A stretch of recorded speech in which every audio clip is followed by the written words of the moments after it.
কতদিনের বাচ্চা নষ্ট করলে গুনাহ হবে না, এই বিষয়টা বিবাহিত নারী পুরুষ শোনা দরকার। অনেক বিবাহিত নারী পুরুষ আছে না জানার কারণে সন্তান হত্যার দায়ে কিয়ামতের ময়দানে আল্লাহর কাছে জবাব দেয়া লাগবে।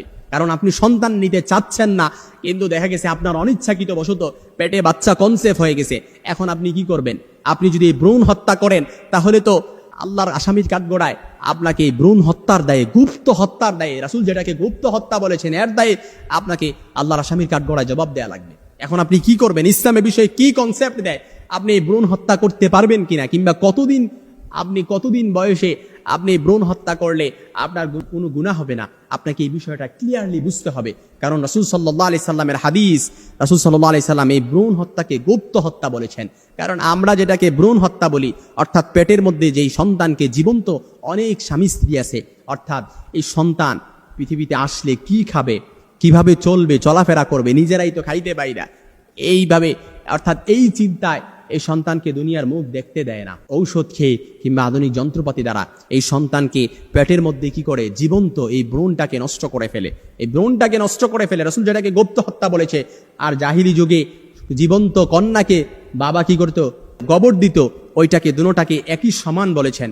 দুইটা সমান একই অপরাধ, যার কারণে কিয়ামতের ময়দানে আল্লাহ তাআলা ওয়াইদাল মাউউদাতু সুইলাত বিআইয়ি যামবিন কুতিলাত, সূরাতুত তাকবীরের ৮ নম্বর আয়াতে আল্লাহ তাআলা বলেন, জীবন্ত প্রীত কন্যাকে বলা হবে কোন কারণে তোমাকে হত্যা করা হয়েছে, তখন ওই জীবন্ত প্রীত কন্যা তখন বলবে, আল্লাহ আমার পিতামাতা আমাকে এই কারণে হত্যা করেছে। তখন মনে রাখবেন, আপনাকে পাই টু পাই হিসাব ছাড়া আপনাকে এক পা কদমও সামনে যেতে দেয়া হবে না।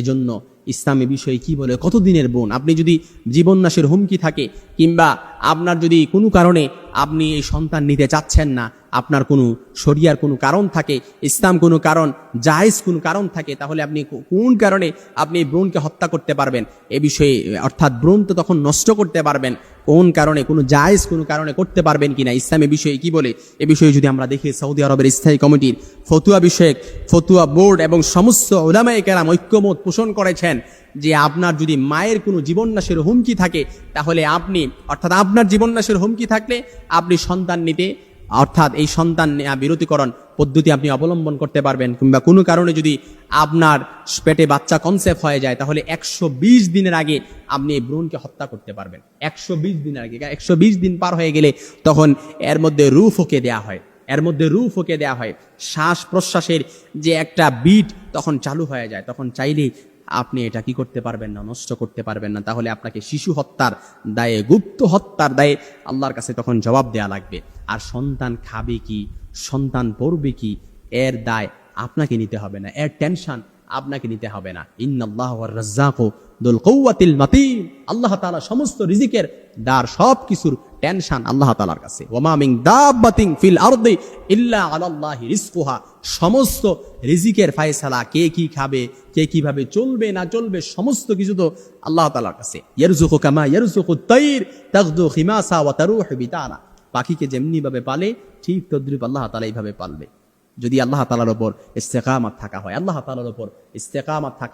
তাআলার উপর ভরসা করা হয়। ওয়া ইয়াতাওয়াক্কাল আলাল্লাহি ফাহুয়া হাসবু ইন্নাল্লাহা বালিগু আমরিহি। এজন্য 120 দিনের আগে আপনি চাইলে, আপনার জীবন নাশের হুমকি থাকলে, আপনি 120 দিনের আগে আপনি ভ্রূণকে নষ্ট করতে পারবেন ঔষধ খেয়ে। তবে 120 দিন পার হয়ে গেলে আপনি চাইলেও সেটা নষ্ট করতে পারবেন না। তাহলে সন্তান হত্যার দায়ে আপনাকে আল্লাহর আসামির কাঠগড়ায় জবাবদিহি করা লাগবে।